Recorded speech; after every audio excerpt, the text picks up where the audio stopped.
How's it going, guys? Welcome to another edition of Man Talk TV. I've got my cocking gun today. And I've got this brilliant manly hammer because I'm on hard mode and I do everything hard, like shaving with the back of a hammer. Seth is really hard mode right now, and he loves that hard hammer. He loves the hard hammer other things as well.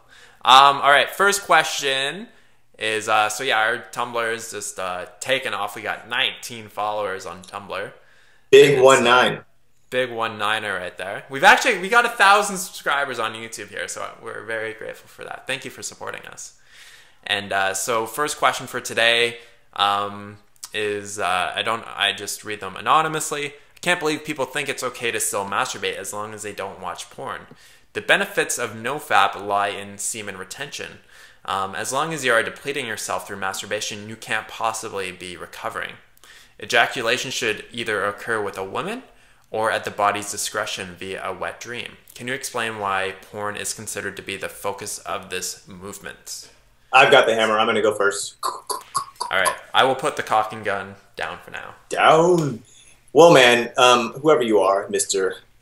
Anonymous, you sound like that kid in class who knows more than everyone else and is like frustrated that everyone else doesn't know what you know. You said that you believe that people think it's okay to still masturbate and you can't see why that is. Dude, personally, I didn't even know. And it took me probably 6 months to finally figure out. I went my 90 days without porn and masturbation, and then I started fapping, as some of you know. And then even so, I didn't really understand that ejaculating so often was hurting me. So I think it's just a matter of, people just think it's okay because they're uneducated at that time. But now we've come to understand that ejaculation over and over and over actually does have some detrimental effects. So my simple answer to your question is that people just don't know, but now we're becoming aware of it. Derek. What I would like to add to Seth's explanation there, I think a primary reason why porn is considered to be the focus of this movement is because without porn, you wouldn't have such an addiction to masturbation. It's kind of like, I'm not saying that they go hand in hand with each other, but just oh, fuck, I didn't even try to do that pun. Cocking gun, yes. Oh yeah. Power of the cocking gun. No, but seriously, I just think that, like, if I just think back to before the age of high-speed internet, right? When maybe people had dial-up or people didn't have any type of internet at all, would they be jerking off 5 times a day, 10 times a day? Like, I don't see that it would be as prevalent in society as it is today.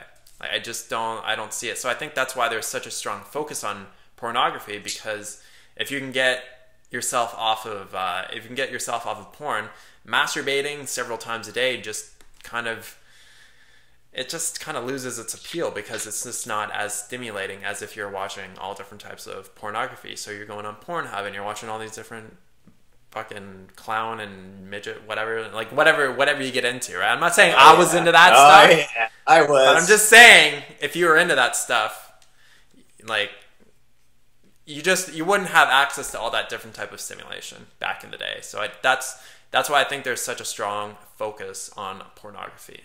Yeah, so it's a mixture of misunderstanding, and you just can't really get it off without having that super, super exciting, stimulating screen of pornography in front of you. So that's the answer, dude.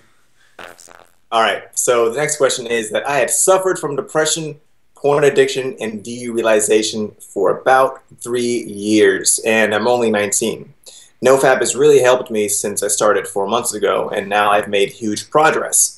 And I'm always seeking for new help and motivation. I heard about the book, The Power of Now, and you also mentioned it in one of your last videos. So I wanted to ask if you can recommend, especially for depression, and if you know any other books that might help me. So essentially, What else can you recommend as far as motivation is concerned? And are there any other books that you can recommend? Mr. Derek? All right. So what I want to first off say is like really glad that you're looking for a new motivation and basically just new inspiration in your life. And I think that is really, really important if you're like focused around personal growth in your life, because that's something that I'm really focused around. So I constantly love looking for new ideas and new inspiration. And I think that is absolutely fantastic. So some books that I would recommend, yeah, The Power of Now is definitely a good one. Something else that I would recommend is any of the books by Rhonda Byrne. So there's the book called The Power, which talks about basically how your emotions really kind of dictate your life. Something else that I'm reading through right now is called The Magic. So there's like it's the book after The Power in the sequel of books that are kind of garnered around like The Secret.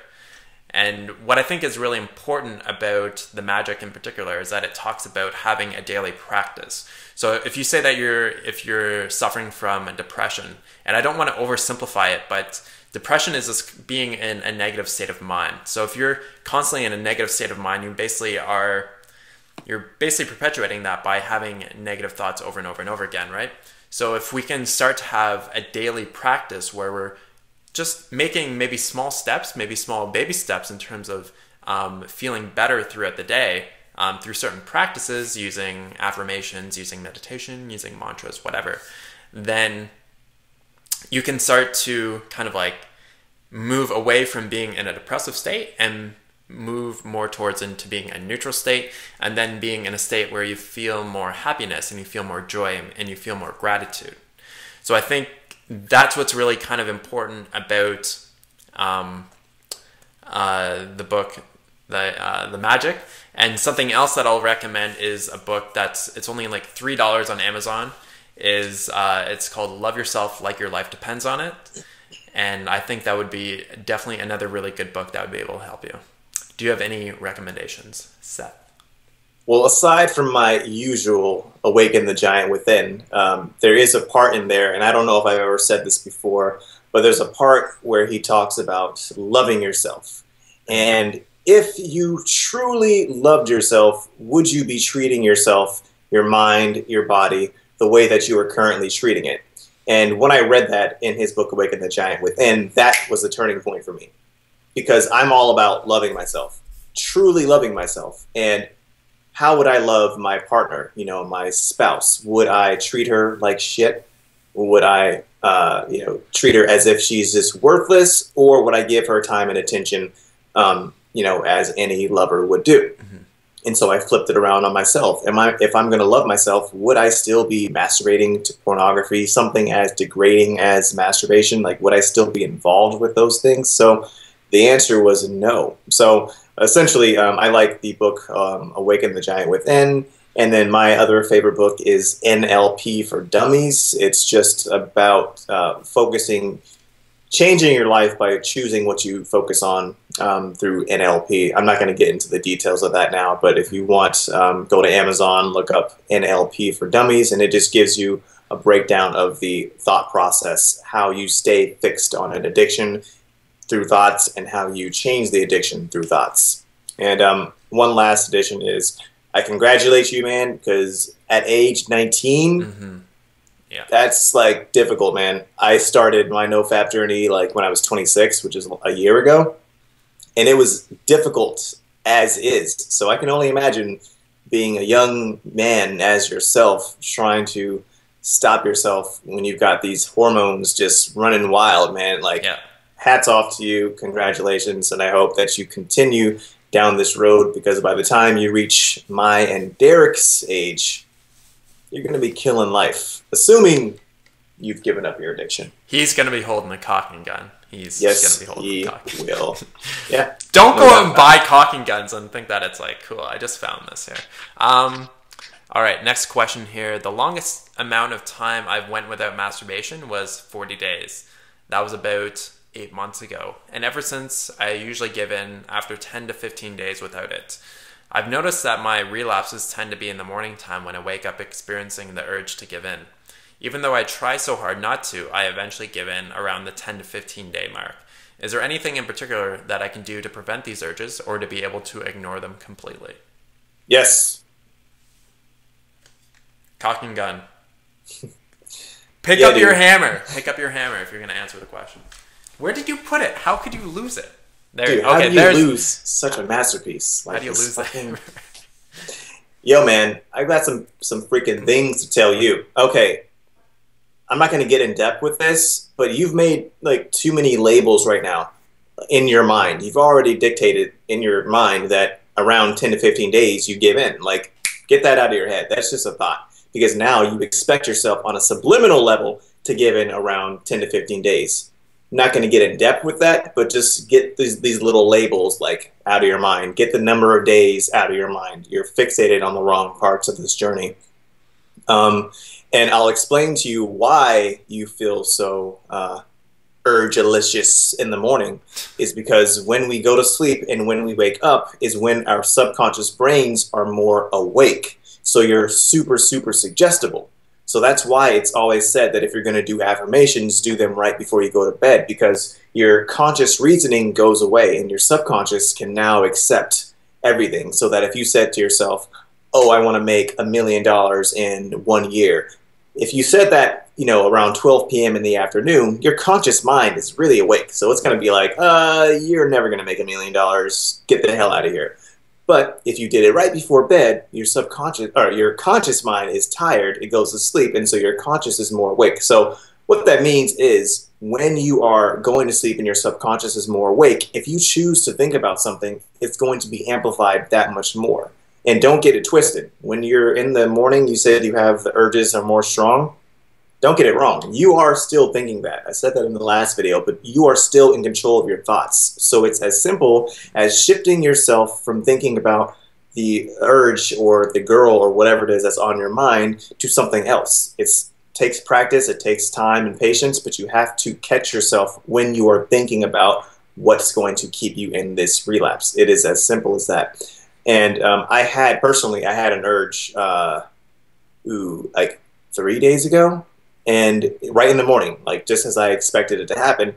And what I noticed was that as the urge was coming, I started focusing on my breath, and all my breathing was happening in my chest, like really, really short and tight. And then what happened was I took a deep breath from my diaphragm. And all of a sudden the urge went away. Like my mind snapped back to like, okay, this is like not going to happen. So focus on your breathing when you get urges, but also focus on anything but what's happening in your mind at that time. Change your thoughts from sex to like whatever else. Absolutely. I'm not going to add anything to that right there. Okay. Because so Seth he really held the hammer very well in that response. Thank you. I appreciate it. Cock and gun, hammer. D-Man and Seth, we are finishing. This is a weird ending. We should restart. It really. Oh, I was loving it. Oh, were you? Oh, okay. I was loving it. We'll keep it in. We'll keep it in. We'll keep it all in. So can we just awkwardly just cut it to black?